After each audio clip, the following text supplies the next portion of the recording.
Hi, I'd like to order a show that has a lot of gratuitous sex, some very unlikable characters, and music that really bumps. Oh, okay, you have something. Perfect. What's it called? Industry. All right, thank you. I will check that out. Can you believe that? They have a show that has all those things all wrapped up in one. That's right, Industry Season 3 just premiered on HBO Max. Let's talk about this premiere.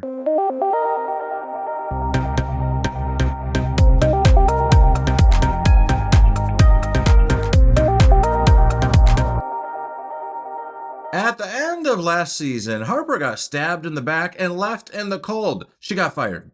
The bitch got fired. I say bitch because this character literally is kind of a bitch, and it is hard to feel bad that she got fired. As a matter of fact, one of the things I think is so impressive about the show is that it holds my attention despite having no characters that are worth rooting for. They're all terrible. All of them. This premiere episode starts with a bang. Literally, it starts with Yasmin's dad having sex, and she walks in and sees that shit. Whew.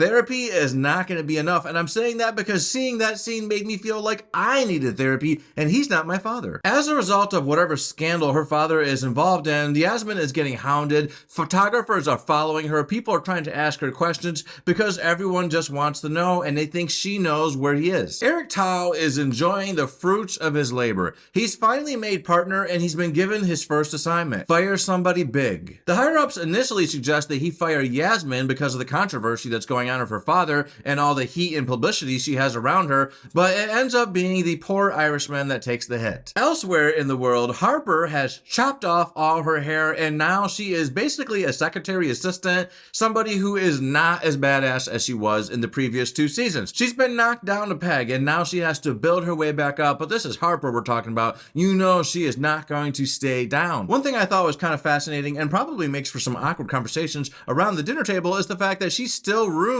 with her friends from Pierpoint.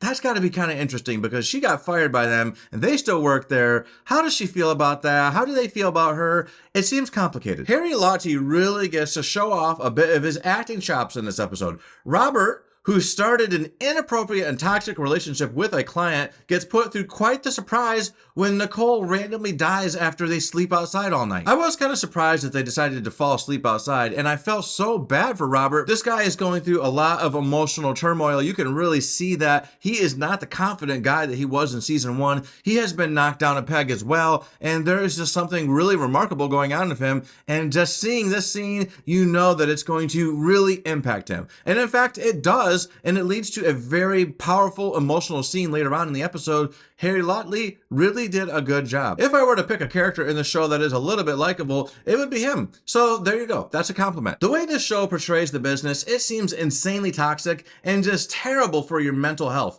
I really hope the finance industry is not really like this because this is not a good way to live. Nobody should be this stressed all the time and nobody should be screwing each other over this much. I think that there is a possibility that it is somewhat like this, and that is very sad. Kit Harington's character seems like he's going to be a pretty fun addition to this cast. I really enjoyed seeing a different performance for him. He fits really well into this world, far better than I expected, and I am looking forward to seeing more of his character because Kit is someone that I'm a fan of. So are you guys watching this show? I mean, if anything, you can turn the show into a drinking game. Take a shot anytime someone fucks, and you will be fucked up because this show is kind of like business porn. Hey, what do you think of that? I think I should coin that phrase. Has that been coined? If not, I think I want to coin it. Business porn. That's what this show is. So what are your thoughts? Are you happy that the show is back? It has been 2 years since season 2. I had to watch a refresher because I really couldn't remember. These shows really need to quit taking so long. It's hard to keep track of what's going on when you have to wait 2 years to see story resolution. It's just your average person has too much going on to really remember that kind of stuff. Put your thoughts on this premiere in the comments. If you like this video, go ahead and hit that like button. And if you want to hear more things from me, subscribe to this channel, y'all. Later.